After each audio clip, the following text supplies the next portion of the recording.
Hello, our dear friends, those who love and appreciate our native city. Now we are in the very heart of our splendid city, on Nevsky Prospect. Almost every citizen knows this street as one of the symbols of St. Petersburg. Here one can find not only beautiful historical buildings, but bustle and rustle of busy city, heavy traffic, great shops and a lot of guests from all over the world. Our today's talk is for those who are fond of history and remarkable architecture. We are standing in front of the Cathedral of Our Lady of Kazan. It is one of the most important historical and architectural sites of St. Petersburg, and its stunningly beautiful exterior and uniquely detailed interior make it a worthwhile visit for everybody. In 1800, Emperor Paul I issued an order for a cathedral to be built after the model of St. Peter's Cathedral in Rome. The design was entrusted to Andrei Voronichin, who later became the professor of architecture in the Academy of Arts. The foundation was laid a year later. The construction work took 10 years, respectively a short period for such a grand construction.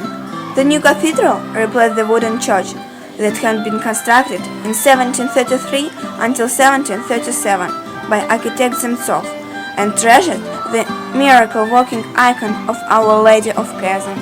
This icon was a family relic of the Romanovs and was thought to be the patroness of not only the ruling royal family, but of all Russia. It's interesting that the cathedral was built only by local architects. Thus, from the very beginning, the accent was made on patriotism. The wings of the colonnade that form a square in front of the cathedral have monumental portals at the ends. They serve as passageways one can go through them to feel the strength of architectural power. Voronichin intended to erect a similar colonnade facing south. However, the patriotic war of 1812 that just broke out interfered with his plans.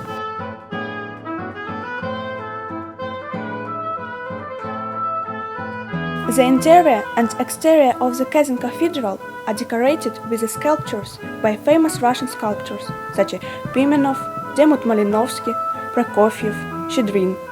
Paintings also play an important part in the cathedral's interiors. The painters of the iconostasis and murals were outstanding Russian artists: Brylov, Bruni, Kiprinsky, Borinovsky, and others. All these works were in academic style, copying old Italian Renaissance artists. The exhibition gives visitors a unique opportunity to see the paintings of the iconostasis previously located in different museums collected in one place.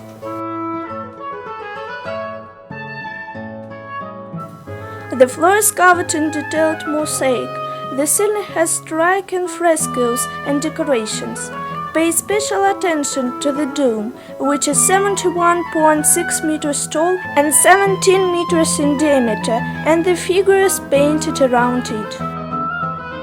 The cathedral houses a stunning collection of paintings, including a haunting portrayal of Jesus struggling under the weight of the cross and uniquely bright and evocative image of Christ instead of a more traditional statue. The interior and exterior of the Kazan Cathedral were restored from 1950 till 1968. Religious services were resumed in 1991. The famous icon of Our Lady of Kazan was returned to the cathedral in 2002. In 1813, Field Marshal Mikhail Illarionovich Kutuzov, whose military genius contributed to the Russian Empire's victory over Napoleon, was buried in the crypt of the cathedral. This episode of the history of Kazan Cathedral is illustrated in an engraving of Vorobyov, funeral procession of the coffin of Kutuzov, 1813. Monuments of Field Marshal Kutuzov and Barclay de Tolly were placed in front of the cathedral in 1837. Whenever you come to the cathedral, you can see a lot of people there. Not all of them are here to pray. There are a lot of tourists among visitors.